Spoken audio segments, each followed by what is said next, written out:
दोस्तों नमस्कार, online solution YouTube channel में आपका स्वागत है। आज की इस महत्वपूर्ण वीडियो में हम बात करने वाले हैं यूपी स्कॉलरशिप 2025-26 के लेटेस्ट अपडेट के बारे में। अगर आपका स्टेटस इस समय इंस्टीट्यूट फॉरवर्डेड दिखा रहा है या आपको समझ नहीं आ रहा है आगे क्या होगा, पैसा कब आएगा, DWO वेरिफिकेशन क्या है, NIC स्क्रूटनी क्या है, तो यह वीडियो आपके लिए बहुत ही जरूरी है। इस वीडियो में मैं आपको पूरी प्रक्रिया स्टेप बाय स्टेप समझाऊंगा ताकि आपके मन में कोई भी कंफ्यूजन ना रहे। सबसे पहले समझ लेते हैं इंस्टीट्यूट फॉरवर्डेड का मतलब क्या है। जब आप स्कॉलरशिप का फॉर्म भरते हैं तो सबसे पहले आपका फॉर्म आपके कॉलेज या स्कूल के पास जाता है। कॉलेज क्या करता है?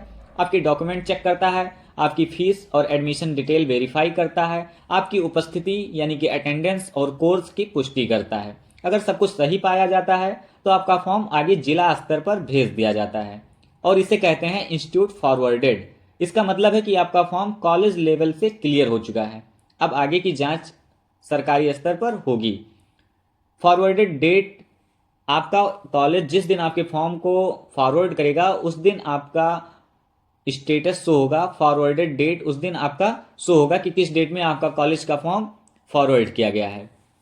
कई छात्रों की शिकायत है कि फॉरवर्डेड डेट नहीं दिख रही है, तो दोस्तों इसमें घबराने की बिल्कुल ज़रूरत नहीं है। कई बार पोर्टल अपडेट में देरी होती है। जैसे ही सिस्टम अपडेट होगा तारीख अपने आप दिखाई देने लगेगी। जब तक आपके फॉर्म में कोई गलती नहीं है आपको चिंता करने की बिल्कुल भी ज़रूरत नहीं है। अब सबसे महत्वपूर्ण सवाल, आगे क्या होगा? इंस्टीट्यूट फॉरवर्डेड के बाद आपका फॉर्म कहाँ जाएगा आपका फॉर्म NIC स्क्रूटनी के लिए, DWO वेरिफिकेशन के लिए। अब हम इन दोनों को विस्तार से समझते हैं। NIC स्क्रूटनी क्या है? NIC यानी नेशनल इंफॉर्मेटिक्स सेंटर, जहां आपके फॉर्म की डिजिटल जांच की जाती है। PFMMS सॉफ्टवेयर के माध्यम से ये चीज़ें चेक की जाती हैं। आपके बैंक अकाउंट के बारे में चेक किया जाता है कि आपका बैंक अकाउंट एक्टिव है, बैंक अकाउंट आधार से लिंक है या नहीं लिंक है, IFSC कोड सही है या नहीं है, नाम आधार और बैंक से मिसमैच तो नहीं हो रहा है, यानी कि आपके अकाउंट में आपके अकाउंट होल्डर का नाम और आपने जिस नाम से अपना एप्लीकेशन अपना फॉर्म भरा है दोनों सेम होना चाहिए।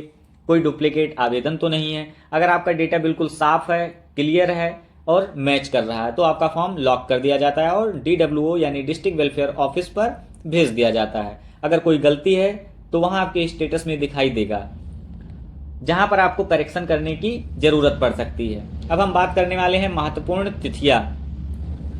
अब बात करते हैं ऑफिशियल शेड्यूल की। NIC स्क्रूटनी 28 जनवरी से लेकर 20 फरवरी तक चलेंगे। यदि आपके फॉर्म में इंस्टीट्यूट फॉरवर्डेड आपका स्टेटस शो हो रहा है तो संभावना है कि 20 फरवरी के बाद आपका स्टेटस चेंज हो जाए। दोस्तों अब समझते हैं DWO वेरिफिकेशन क्या है। DWO यानी डिस्ट्रिक्ट वेलफेयर ऑफिसर, यह स्कॉलरशिप अप्रूवल का अंतिम चरण है।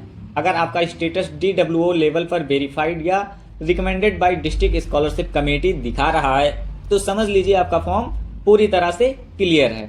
अब सिर्फ फंड जारी होने का इंतजार रहेगा। पैसा कब आएगा? सबसे बड़ा सवाल, पैसा कब आएगा आपका? जब DWO लेवल से फॉर्म अप्रूव हो जाता है उसके बाद सरकार द्वारा फंड रिलीज किया जाता है। फंड रिलीज होने के बाद PFMS के माध्यम से पैसा सीधे आपके बैंक खाते में DBT के माध्यम से ट्रांसफर किया जाता है। अगर आपका बैंक अकाउंट सही है और आधार लिंक्ड है तो पैसा आने में कोई समस्या नहीं होगी। छात्र क्या गलती करते हैं? अक्सर छात्र ये गलती करते हैं, अपना बैंक अकाउंट बंद कर देते हैं या इनएक्टिव हो जाता है, निष्क्रिय, आधार लिंक नहीं रहता है पैसा भेजने के समय पर, या अकाउंट जिस नाम से उनका खुला है उसमें उनकी स्पेलिंग नाम में थोड़ा गड़बड़ी हो जाती है, या IFSC कोड फॉर्म भरते समय गलत भर देते हैं। इन छोटी छोटी गलतियों की वजह से स्कॉलरशिप रुक जाती है। इसलिए अभी से अपनी डिटेल चेक कर लें। आप अपने फॉर्म का स्टेटस डेली चेक करते रहिए। और आप अपने फॉर्म का स्टेटस कैसे चेक करेंगे इसका वीडियो ऑलरेडी हमारे यूट्यूब चैनल पर उपलब्ध है, जाइए देखिए और वहां से चेक करने का तरीका आपको पता चल जाएगा। आप सबसे पहले आधिकारिक पोर्टल पर लॉगिन करें। एप्लीकेशन स्टेटस पर जैसे ही आप क्लिक करेंगे उसके बाद एक ऑप्शन खुलेगा करंट स्टेटस देखें, आप उस पर क्लिक करिए। आपका स्टेटस करंट वाला आपके मोबाइल स्क्रीन पर खुलकर आ जाएगा।